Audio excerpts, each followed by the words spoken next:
Happy New Year, everybody. Happy 2020. Welcome to the end of society as we know it. It's all burning down. It's going to be some real Mad Max shit about 12 months from now. 2020, the year of the tire fire. Welcome. Hot girl tire fire. Welcome to I'm spraying my face with chrome right now.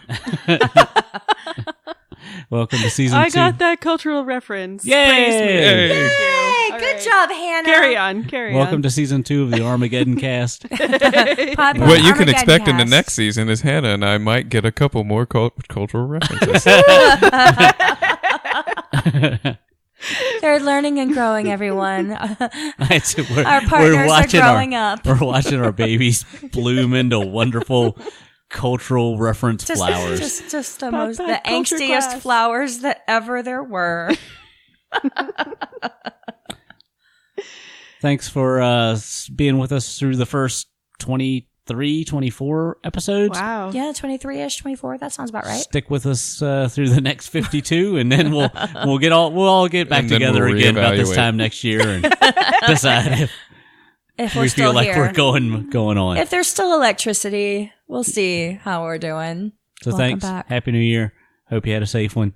If you didn't, you're probably not listening to this. Enjoy this episode. Enjoy this episode and the next 51 after that. Woohoo!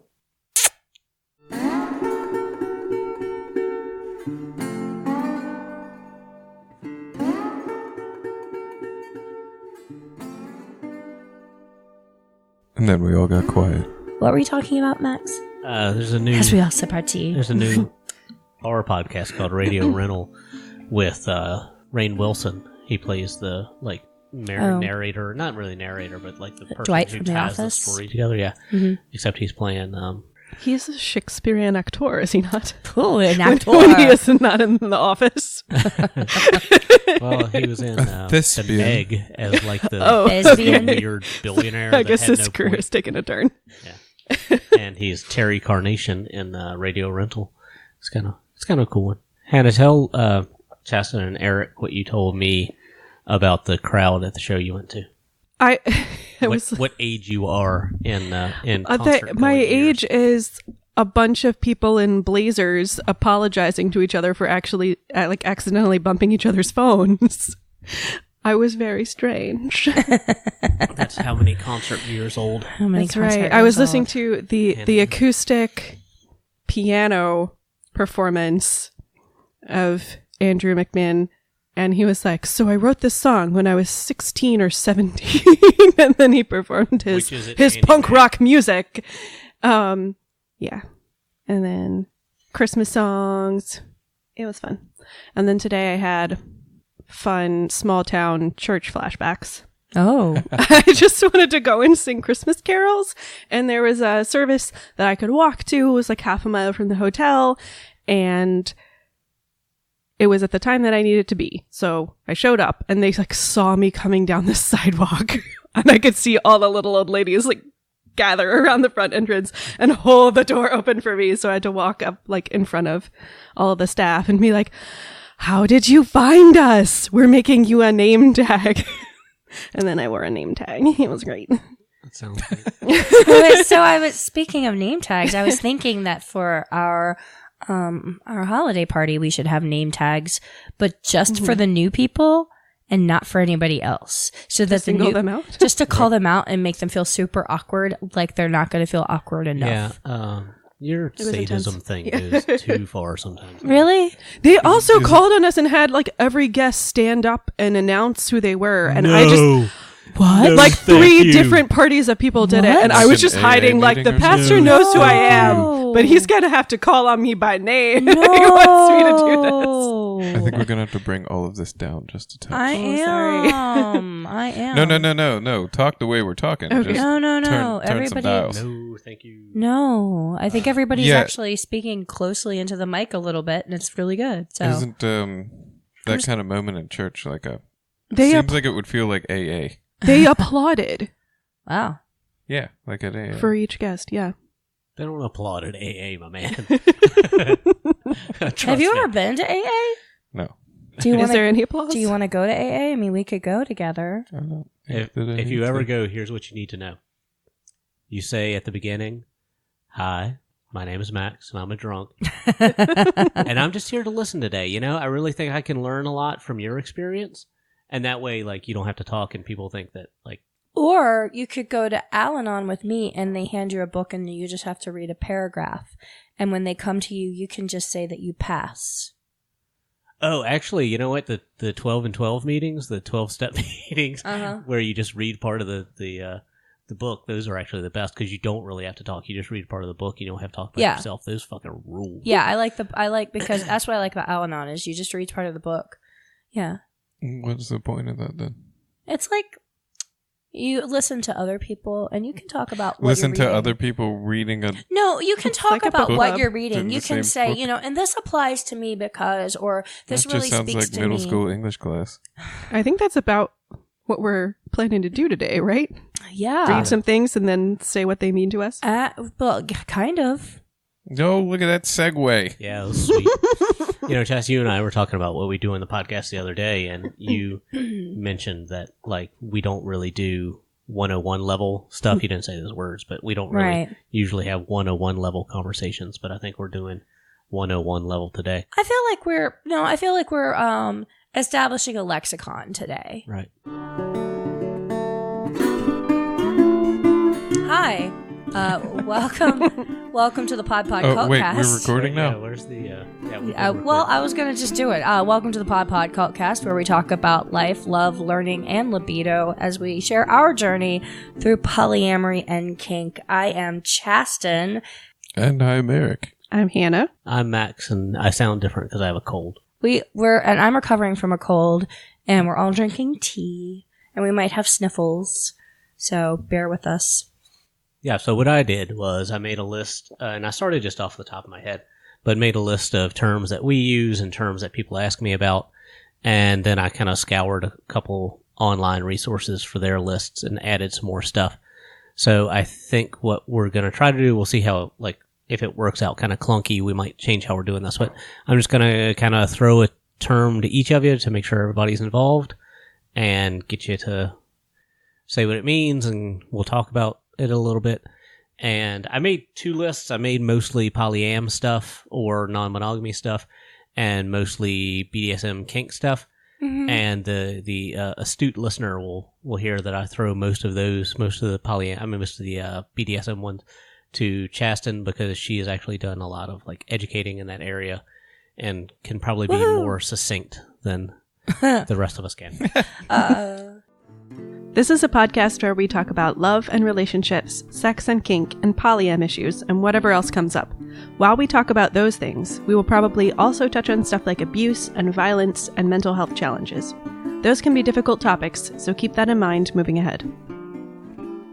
Ahead? Move your head. Move it. Somebody said Bippy. I said Bippy. Yeah, sweet. All right. Erik. Yo. What polyamory? Who? What's polyamory? Well, I would say that it's the second most broad version of just the definition of non-monogamy. And I say second most because non-monogamy is about the most umbrella term. Sure. For that, and it narrows it down in the sense that it is, many loves. What is it to you? Well, see, this is where it so quickly goes into the weeds of individual definitions. Yeah, but many loves, so meaning having actual romantic relationships, right? Yes. Yeah, so that's what... Does anybody here have experience having a polyamorous relationship? Or I'm just kidding. That was a joke. No. Okay, so how would that contrast, say, from being a swinger? Well, there's not necessarily the love part involved there, yeah. Right, we generally accept that swinger means just fucking. Well, It leans in that direction. There's still a lot of central area to that Venn diagram. But, yeah, that's, again, I think I've said it before, it's jocks versus nerds. Jess, what were you starting to say? Oh, I was just going to say that there's a term that I've heard thrown around, and it might be a term you're going to come to. So if you want me to, like, put it in the Just keep going. parking lot, then we can come back to Just it. keep going. but polyfuckery is something that I've heard. That people use for swinging as well, Right. which is simply just meaning that I involve myself in several sexual relationships, but I don't involve myself emotionally with these people, or I have friendships with them, but they're not romantic relationships, which is different from polyamory because it's not like a love situation. And Right. I think that often people use polyfuckery as sort of a derogative term, right? Like, I think you're It definitely holier. has a connotation. I think I you're mean, I think- more polyam than thou types will say like, oh, he like claims to be polyamorous, but it's just really polyfucker. Those I aren't mean- real relationships. Yeah, that's- But That's don't a lot of people use swinging, and don't a lot of the polyam community people use swinging as kind of a derogatory yeah, term? too? certainly, yeah. Mhm. Yeah. I mean, haven't we used it as a derogatory term? I probably have. I've tried not to. I think that like I've definitely talked about how you and I stayed away from that term when we were in fact doing Craigslist swinging in sort of the early days of our marriage. Well, most of our marriage. I mean, because I have engaged in swingery activities Sure. with both you and with Eric. I mean, Well, even in Yeah. recent times, I have one person that I know who's a friend of all of us who, like, that's mostly the relationship I've had with her for like 3 years. Hmm. So, I mean, yeah, I think all of us have been swingerish, but all of us have like stayed away from identifying ourselves as swingers. yeah, and I think part of it is because that I think we tend to not identify as swingerish, and correct me if I'm wrong in this. Anybody, please save me. But because we tend to like have really good friendships with people, Right. and fuck our friends, Right. which is Yeah, well, or exes, to or even step back from that, it's not at all a positive versus negative connotation. It's just a here versus there. Like, yeah. Okay. Well, it's a slightly different thing that's along the same lines, and you are that way or not that way. It's kind of the same as like what clothes you choose to wear or whatever. Well, in that vein, then, in the vein of fucking our friends and not having good boundaries, let me skip on the list that I made here and say, how about Chas? Why don't you take a stab? Because I think you have the best handle on it at relationship anarchy. Oh, okay. All right, relationship anarchy. So, I am a relationship anarchist, and for me, relationship anarchy is engaging in multiple relationships, but those relationships don't necessarily have anything to do with one another. That is that I have agreements or consent-driven guidelines within those individual partnerships, but those don't extend to any other relationship outside. So I've said this before, I think. So my relationship with you, Max, like the guidelines that you and I abide by in our relationship and the consent that you and I have, that doesn't apply to my relationship with Eric. And things that are happening inside my relationship with Eric don't apply to my relationship with you. So those relationships don't have anything to do with one another unless I choose to let them have something to do. So if either of you have questions, I'm not doing a good job explaining this today. If either of you have questions about the relationship with the other person, I have to consent to share that information. So relationship anarchy is not like it's all punk rock and I don't want to tell anybody anything. Relationship anarchy is simply that I have to consent to share information. I don't have any obligation to have any of my relationships involve anybody else. I choose this kind of kitchen table polyamory situation, and that's probably a term you're going to bring up. But for me, relationship anarchy means that my relationships are separate entities, and there is no governing document or body or anything or way that I have a relationship that is true for all of my relationships. So you're talking basically just about non-hierarchical. Yes, it's polyamory. non-hierarchical. Meaning you don't have a primary partner who is of greater status than any other partner. Right. Okay. Right. I mean, I have a relationship with you that is domestic, and we have financial entanglements that I don't have with Erik at this time. And Erik, you and I have romantic and sexual entanglements that I don't have with Max. Right. So there are different levels of commitment and responsibility in both of those relationships. And that doesn't make either of those relationships more important, and it doesn't make either of those relationships, I don't know where I'm going with this. It sounds like all of the agreements that you have are always 1-to-1. So sometimes I hear folks saying that they're in a triad or they're in a quad, and what they mean by that is that everybody makes decisions together and they all kind of have one relationship. Right. Whereas in relationship anarchy, we tend to think about those as completely independent from each other. Yes. Taking it back Yes. to like geometry class terms. Yes. Yes. There's less transitive property. Yes. Mm-hmm. Right. Yes. And I think all of that's true, and I think that's true of how we use the term, and I think it's useful in the context of this conversation. I think that also people tend to lump in with relationship anarchy the part that you parroted away a little bit a minute ago, which is more an actual anarchic. I am a punk, so I don't want to use the term punk in this context, Right. but like the sense of like relationships don't need labels, they don't need boundaries, Right. we're just like going with the flow, doing our thing, and we that's don't have to call that it is whatever. important to me.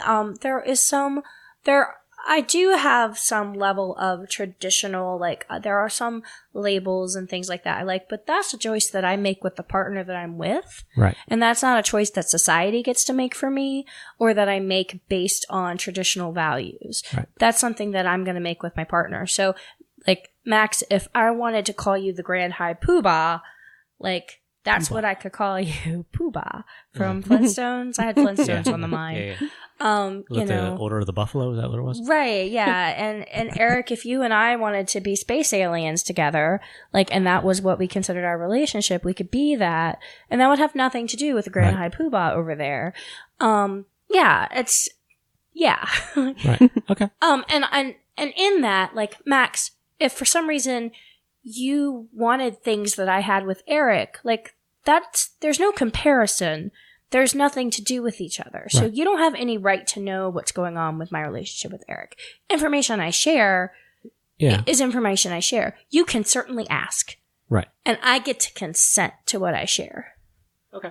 Does that make sense? Yeah. All right. So there were, in talking about relationship anarchy, Chastain mentioned a couple other terms that I wanted to get into.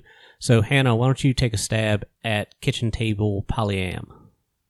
So kitchen table usually refers to multiple relationships where everybody is on friendly speaking terms. They could all sit around a table, have a meal together, and be, in friendship or even, consider those people to be family. So that would be different from relationships that are so independent or so separate that those folks don't necessarily interact on a regular basis. Right. So, yeah. Okay. Yeah. That's Yep. it. That's not much. That- not much more else. Well for it. done. We got one. Right. Hey, Chas, why don't you hit BDSM for me? Bondage, discipline, dominance, submission, sadism, and masochism. Right. So it can be several different things. People refer to it different ways.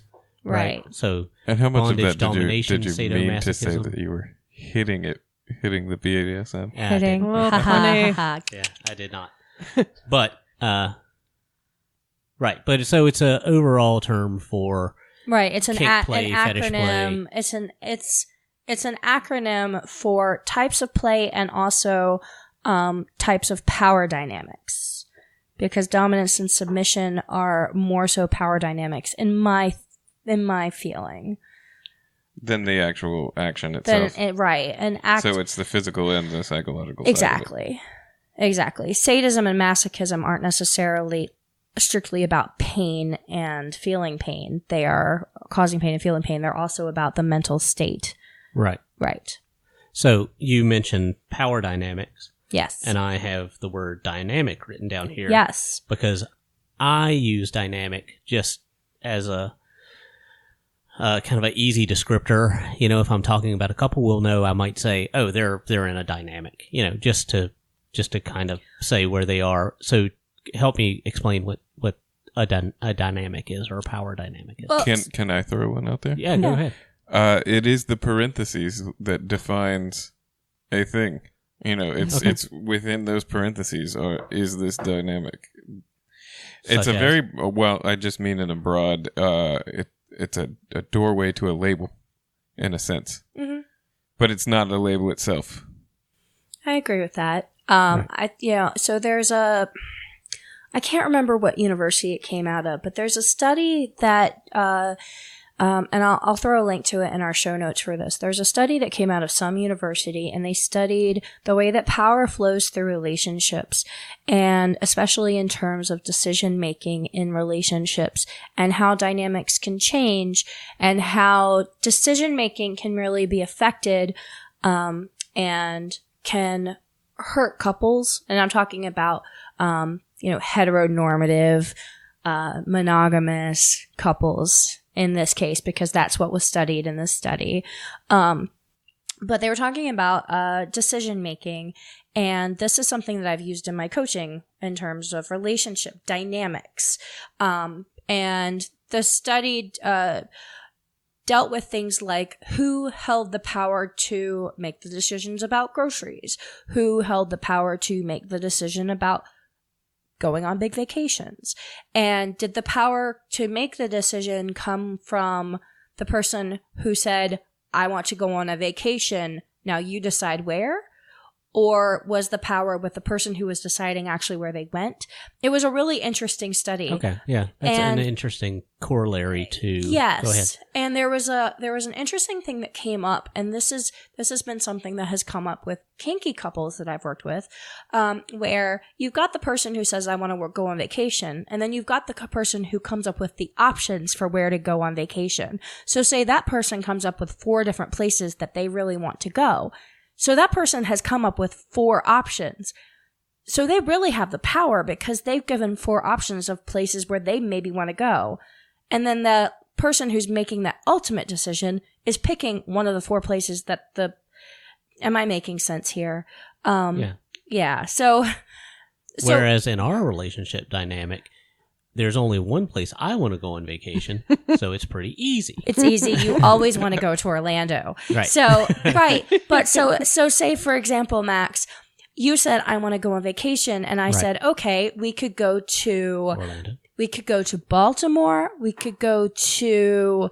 There is a theme park outside of Baltimore, so okay. We could go to Baltimore. We could go to L.A., or we could... Ooh, there are lots of theme parks in L.A. Or we could go to Tokyo. Ooh, the best theme park in the world is in Tokyo. So these are the 3 places. Now, I have decided that these are the 3 places that I want to go. Right. And I make these decisions. So I decided these are 3 places I want to go. I'm just going to let you pick some place that I want to go. Right. So really, who has the power? Right. So that correlates to dominance and submission, and the submissive having the actual power because they are exactly, because I did all of the work. Who has the power there? So the power is flowing. So in any relationship, whether you're dealing with dominance and submission, or whether you're just dealing with people who are just going through their lives and it doesn't have anything to do with kink, nothing to do with power dynamics, nothing to do with dominance and submission, you always have a transfer of power going on. There's always somebody who makes the decision, and there's always going to be somebody who's researching the decision. Sometimes that's the same person, sometimes not. So this power is always flowing. And that dynamic is the parentheses, like Erik said. That the parentheses is what's surrounding how that power works in any given relationship. And it's always different. And that's why between 2 people, it's always different, because the power moves between 2 people differently all the time. I find it really interesting.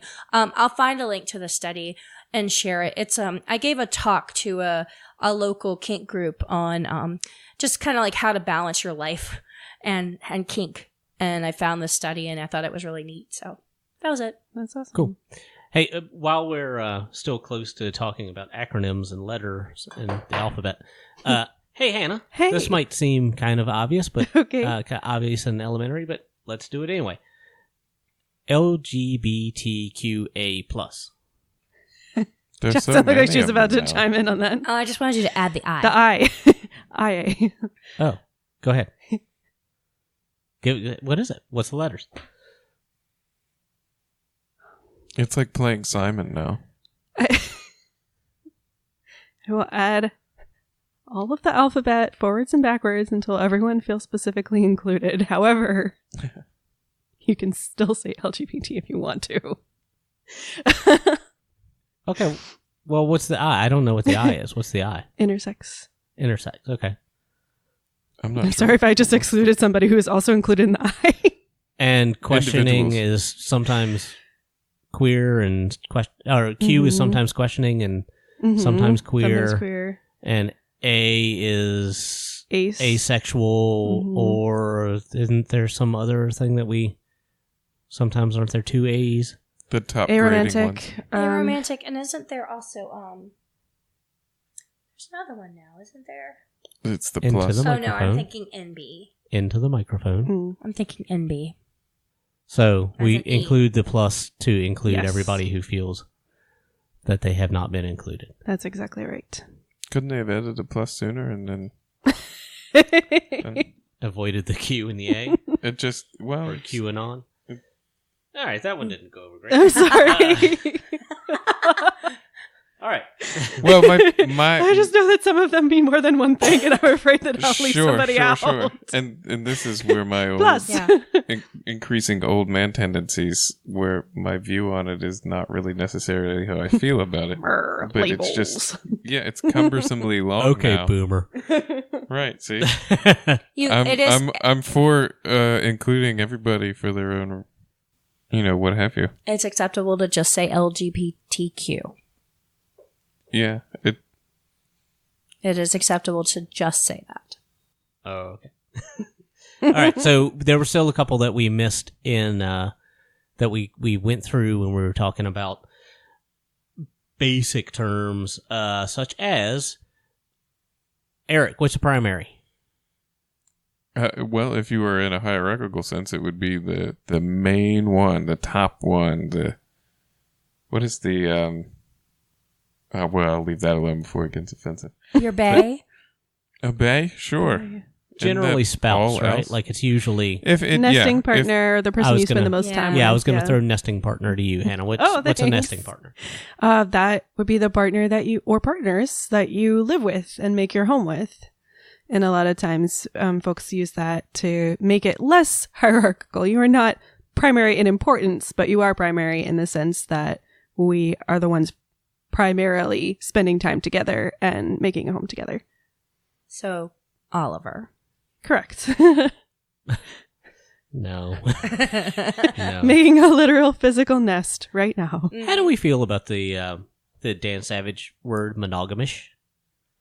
Do we have feelings about it? I have I feelings. don't really. I think it invites people in. What are your feelings? Okay, so I have feelings. So I have weird feelings.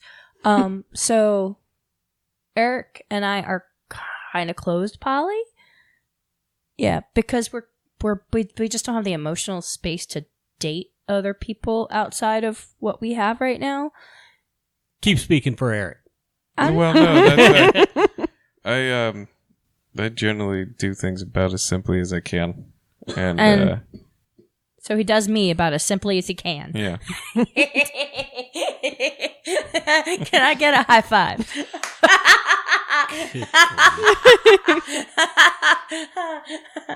Sorry. No, but I feel like monogamish is just people. It's just people who are checking things out. They're people who fuck their friends.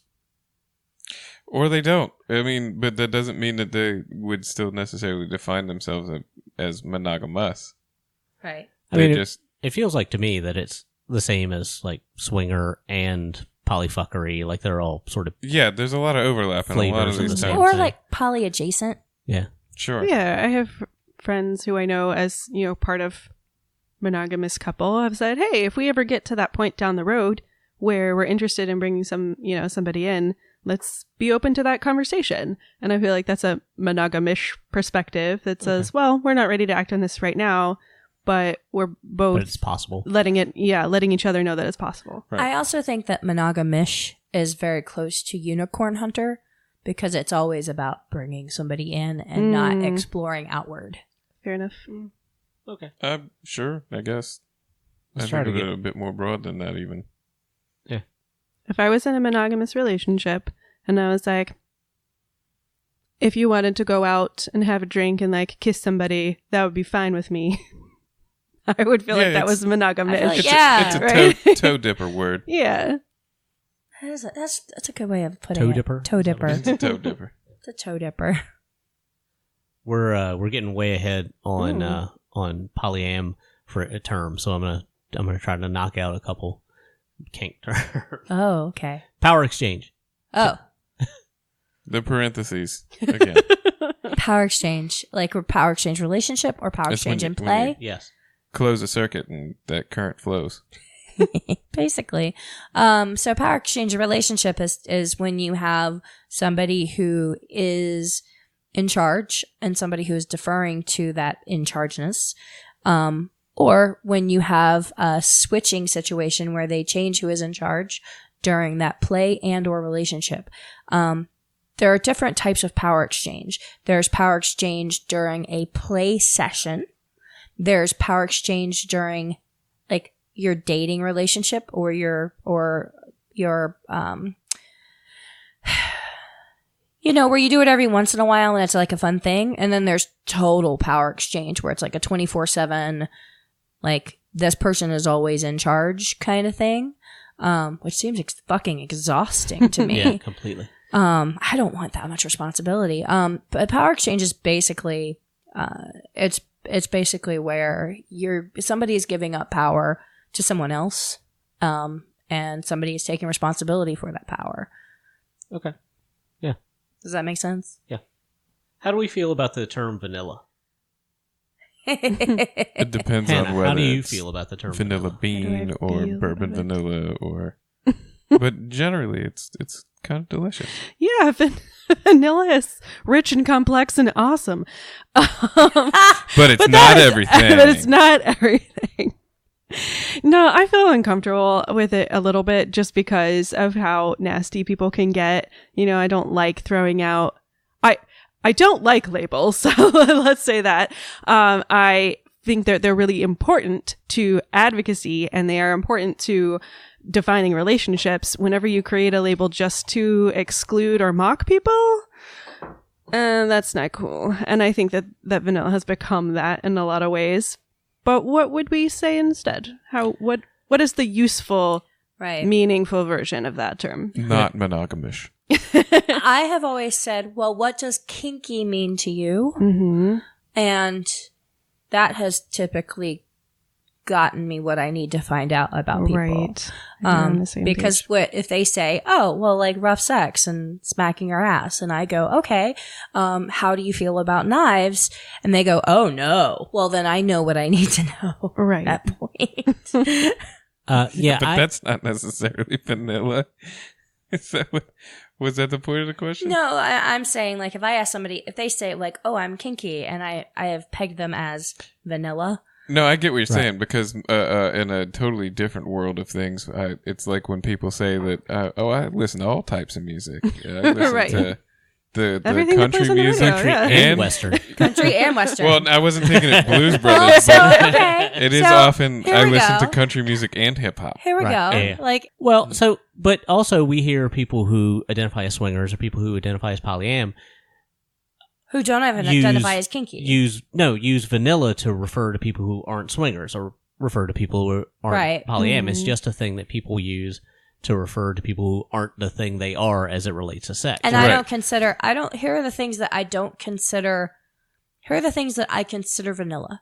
I consider vanilla anything that you do in the bedroom sexually, Sexually.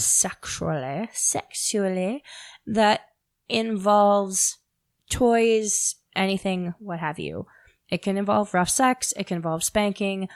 It stops being vanilla when it starts involving shame, psychology, like psychological manipulation, pain that is intended to be painful and not just playful, toys that are not intended to fuck, and yeah, that's in bondage. That's when it stops being vanilla for me. I think that a lot of other people would have probably quite a different definition there. Well, yeah. Yeah. In Well, the sense it's that, a like, spectrum, and when you start to exactly. draw a line on that Right. spectrum, it's kind of a slippery slope, right? Yeah, Because- exactly. Oh, it's very slippery. In any event. It's sexual. Plus, there's a lot of vanilla people that have plenty of psychological dynamic to it that has nothing to do with being vanilla or not. It's just Right. people being people. Yeah, so I think in that sense, like you were saying, whatever the thing is that we're doing, that we're talking about and keeping secret from somebody else, then we look outside of that little circle and say vanilla. Right. And that's fine Yeah, I think in that actually- like particular context to say like, oh, that person isn't the safe person or the right person to have this conversation with. Right. Otherwise, individuals have to have a real conversation and say like, what does this mean to you? What are you looking for? Also, like, oh, they're not cool. They're not in the cool club. Okay. Because So in that, Well, that would in be the negative part in of that, it. in not in the cool club. For me, I use a term that is also derogatory in connotation. I say square, and when I say square, what I mean is both not kinky, because people use vanilla for not kinky, and also not in one of these other promiscuous labels, the polyamory, the swinger, the non-monogamous, or whatever, right? So when I refer to guys I know from work, guys I grew up with, whatever, as my square friends, it's not any less derogatory than vanilla, but for me, it's a more umbrella term, and also, I think vanilla is kind of corny, so Yeah. I don't really like It's using it. it's like saying square, only trying to like sand the edges off a bit. it's like pearl clutching. Like, if Come on, that was I gotcha. it's basically, I think of vanilla, when I think of the term, I think of somebody, if somebody came to a sex party and they were shocked by what they saw, that is a vanilla person. That to me is a vanilla person. That's what that means. Okay. A pearl clutcher. Great. Who wants to take a stab? Another term that we missed while we, or just kind of passed over. Was it knife play? A stab at knife Actually, play? you know what? Now that you mention that, because of knife play, what's edge play? Because often people think, anything with a blade or a razor or whatever has an edge, Edges. and therefore edge play must mean knife play. Chastain, what the fuck She's is going on? very with Really you? excited excited to about talk this one. about this. Holy shit. All right, I tell you what, you start talking about this, I'm going to go grab a Gatorade, and I'll be right back. Okay. So edge play. Edge play means that it is such a dangerous form of play that you could be injured in a permanent way. It has nothing to do with what kind of play it is. It has nothing to do with the fact that there could be knives or anything. Rope is a form of edge play. Breath play is a form of edge play. Knives, blood, needles, anything that could put your body into shock could cause fire play. Anything that could cause permanent marks, scarification, broken bones, death. Anything that could put you in the hospital, anything that could leave you, that could put you in therapy. For example, interrogation play. An extended interrogation scene could fuck you up for months. Basically, anything that is very, very dangerous, requires a lot of training and preparation, is edge play. So It is- putting a point on that, then it is Oh. that You're being really sexy this episode. Thank you for your And puns. Thank you. the puns are unintentional. They really, really are. I'm No, not they're shooting not. for it. Oh, No, but the edge that you mean isn't a physical thing. Right. It's you're playing with the balance on going over that edge and Right. making it a past play and into it's the dangerous. I mean, all kink play is dangerous if you don't know what you're doing. You can get seriously injured. That's why we have risk-aware consensual kink. Is that a term on there? Yep. I feel like I've also heard people use edge play to mean they're pushing their personal boundaries. So Yes. something that might not be considered edge play for somebody else is for you because that's a particularly scary or uncomfortable place for you to be in. And I believe that that is true because if it is something that it can psychologically damage you, then that is truly edge play, and that can be personal. And that is why it is important to negotiate. Is that also a term you have? No. I don't know how it would not be personal. Add negotiation to your list. Do you want to talk about negotiation right now? Then I don't have to write it down. Oh, okay. Negotiation is when you talk about all of the possible things that could happen during play, including the things you want to have happen, the things you don't want to have happen, any health factors that could potentially be a risk for you during play, any psychological factors that could affect the play. And when I'm talking about play, I'm talking about any sexual or kink play.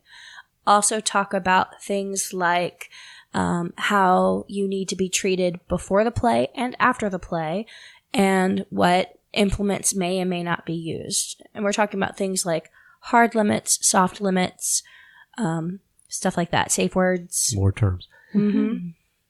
Okay, so now that we've said this word 15 times in the last 2 minutes, Play. who besides Chastain wants to take a stab at play? It's again, it's very broadly encompassing anything that you... Right. So swingers use play to mean playing with another couple, fucking fooling around with another couple, or single, or whatever. Well, it's how about it's the it's the physical manifestation of the dynamic. Well, no, Yeah, because I it wouldn't mean- always be physical. Right. What is I thi- play It's to the, you? Well, it's the enactment of the dynamic. How about that? When have you played? That's all I do. I'm a player. Don't hate the game. Yeah. No, wait. Damn it. I fucked that up. So- Don't hate the player, hate the game. Yeah. Fuck. Hannah, you were about to say something Was I? before I got stupid. It is broad and it is personal, but I think play is a little bit euphemistic, so we use it to mean whatever the thing is that we don't want to call out directly.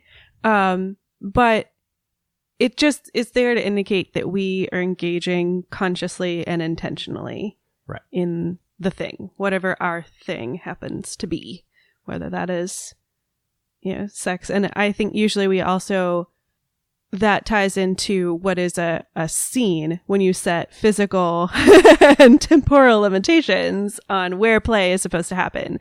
If we have a game, then that means that we have rules and we have time limits. There's a structure around it.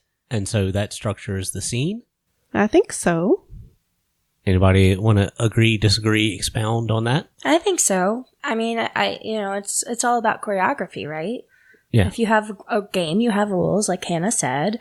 And if you have a scene or you have play, think of it in terms of theater, you have choreography or you have a script. Mm-hmm.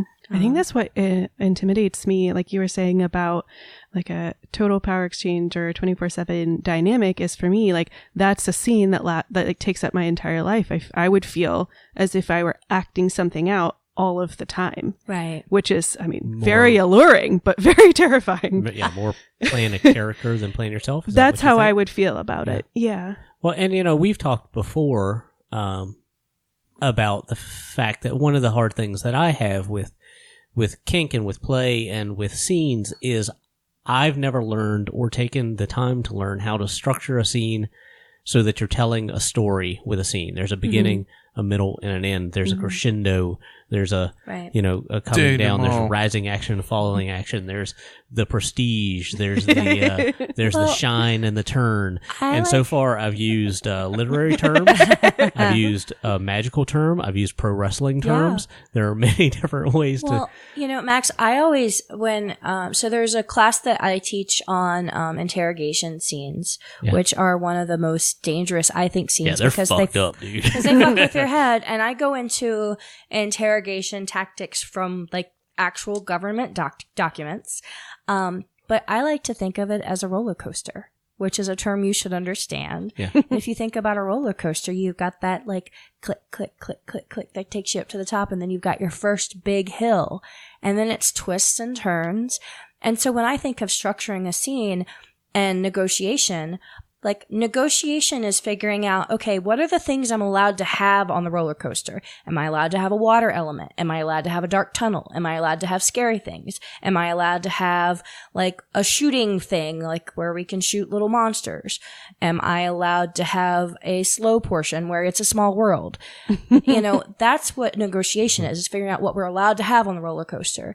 And then designing the scene. Being the top or being the dom or being the person who's figuring out how to do that scene, you're designing the roller coaster to create an exciting experience where you have that click, click, click that starts it off, and then it's an exciting ride that comes to the end and you've had a fucking good time and you feel good at the end. That's what it is. Right. And you've included all the elements that you're allowed to put in there that you've agreed to that were safe for that person to have, but they didn't know what order they were going to come in.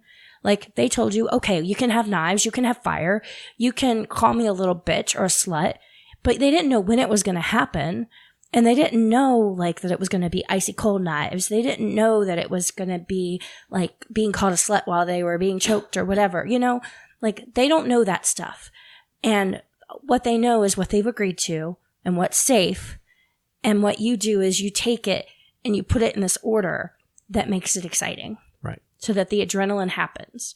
So you're choreographing the chemical release in their body. Right. When you and I were new to going to, you and I, Chastain, were new to going to play parties or going to the FET club and seeing other people do scenes, the thing that like made it click in my head when I didn't really get what I didn't get about it, the thing that made me understand that I still didn't get it, was like all of a sudden I was like, oh, this is a wrestling match.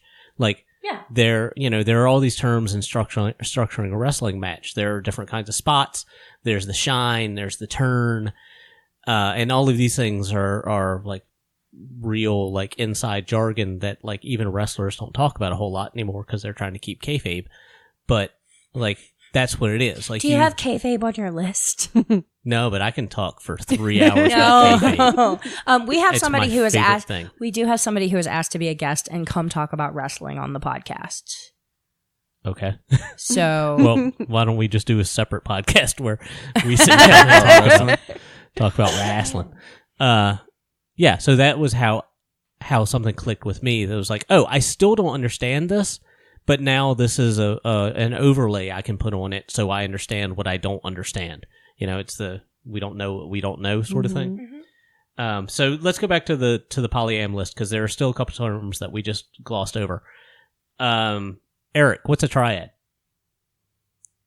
It's three people that are in a relationship either with all of each other or two separate relationships that are intertwined.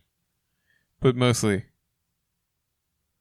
it's the three people together, yes. Right, yeah. So it's as simple as that. It's right there in the word, right? And I also saw that when I was scanning through lists, the term dyad, which, like, it's two people in a relationship. That's like unsweetened tea to me. The dyad is the thing you sign when UPS comes to make a delivery at your house. It's the device? Yeah. It's got a dyad. Yeah. I will murder you if you ever tell anybody else to talk into the mic again.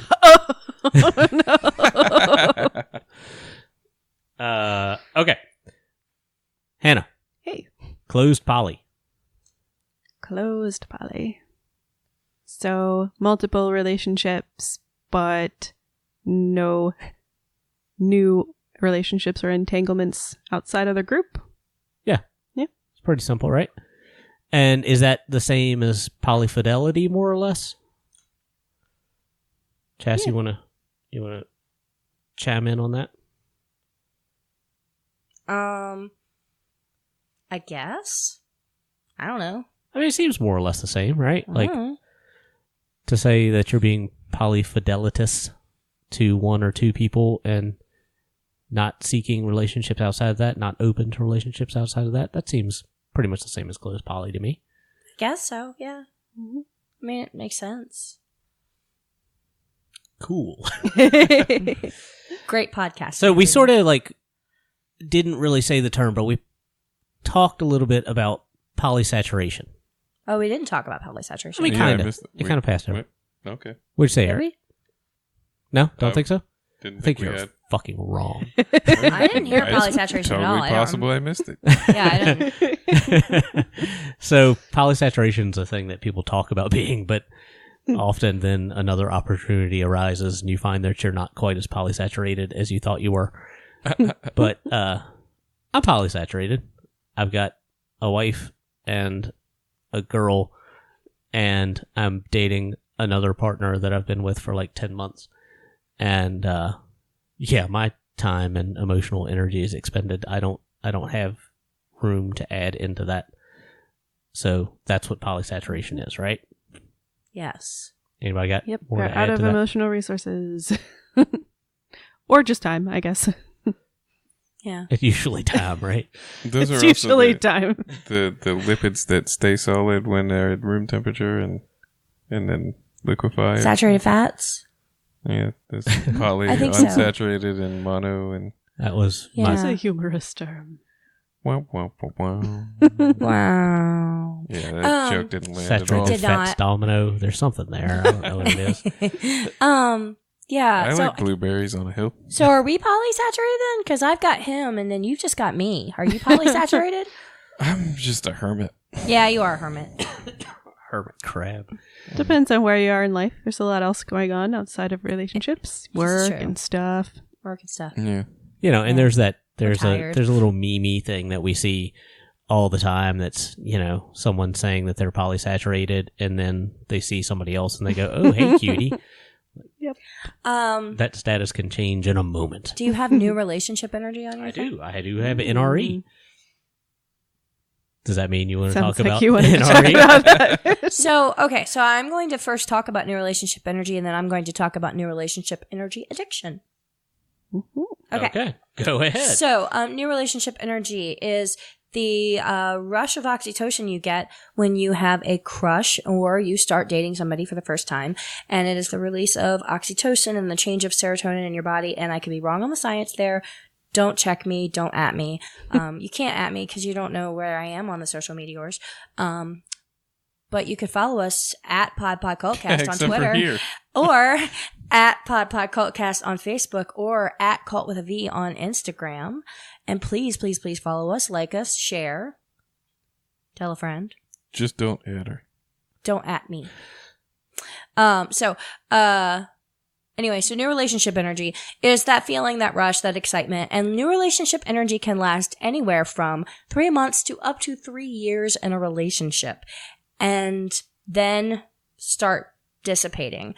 And there are people who can suffer from new relationship energy addiction, which is where you're constantly seeking that rush of crushy feeling where you want to feel excited about new partners. So you're constantly seeking new partners. And this is something that the polyamorous community is constantly criticized for because it's just your new relationship seeking all the time. And when that happens, you're not paying quality attention to the relationships you already have, and they tend to suffer because you're constantly seeking these new relationships, and the old relationships just become sort of days on the calendar, and yeah. So. And I think that as people who practice non-monogamy, practice polyamory, that those feelings can be extended for us because we tend not to spend as much time with a new partner as you might if you were a monogamist or a serial monogamist or just somebody who did not have another partner, right? Typically, when you're in a monogamous relationship, a new monogamous relationship, all of a sudden you spend all of your time with that person. Yeah. Whereas most of the time, you do not have that option when you have other partners. Right. So those feelings stretch out a little longer because you don't see them as much. They do. You don't have sex as much.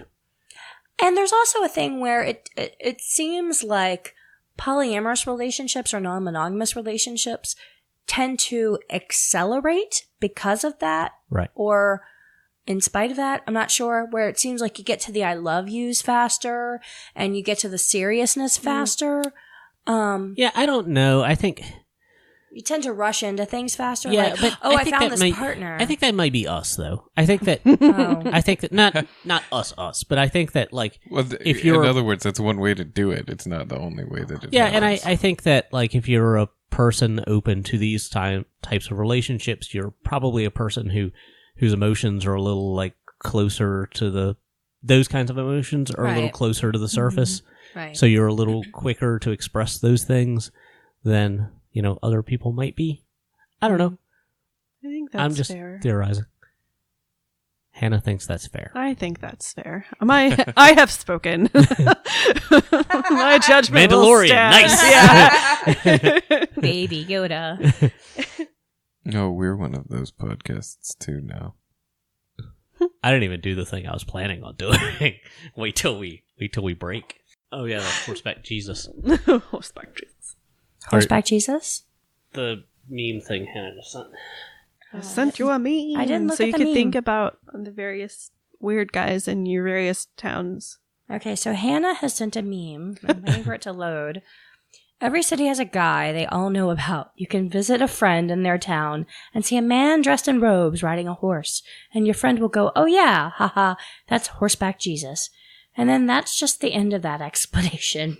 Yeah, that's true. They He had did that in the movie PCU. There was a touch of that. It was the naked guy showed up, And and that's all it was. It was just a naked guy. in Summersville, West Virginia, we had a guy named Squirrely, and Squirrely once tried to rob the bank, and that was a very exciting day. That straight out of central casting there. Was he the guy of the town before he tried to rob the bank? Yes, Or, Squirrely was around for a while. And then my mom ran one of the papers for a while before it was the other paper, so you can't look her up, so it's fine. And one of the big stories one day was that there was a chicken literally crossing the road. Oh, come on. So, Thank you, West Virginia. I was Literal chickens. riding with another friend of mine, with our friend Raider, who was like, Raider's awesome.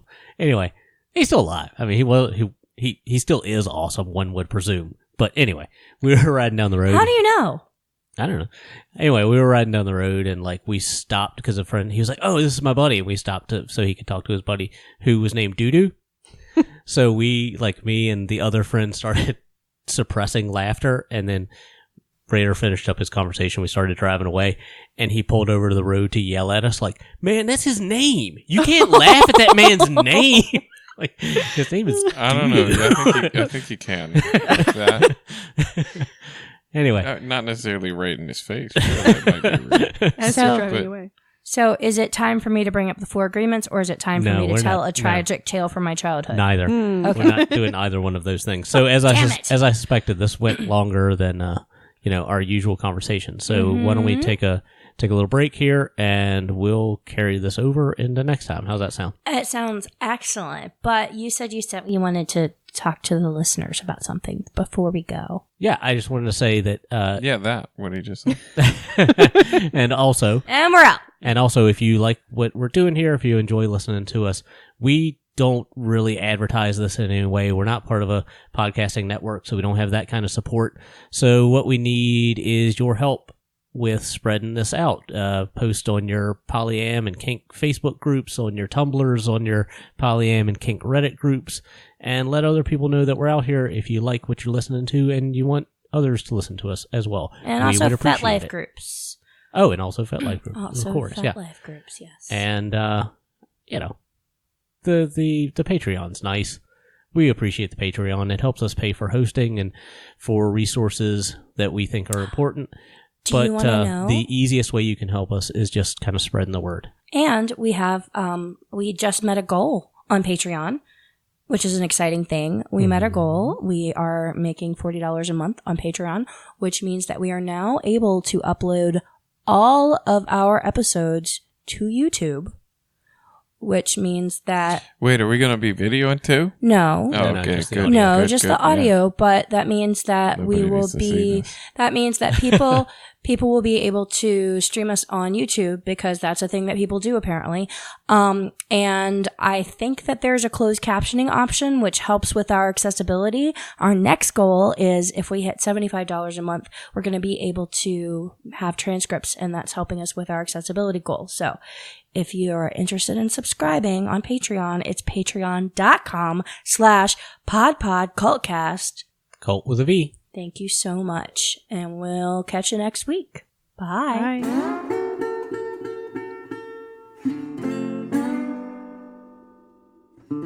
You've just heard the Pod Cultcast with your hosts Max, Chastain, Hannah, and Erik. Our theme song is Spencer Blues by Lobo Loco. Our break music is by Gabarino on YouTube. Thank you so much for listening.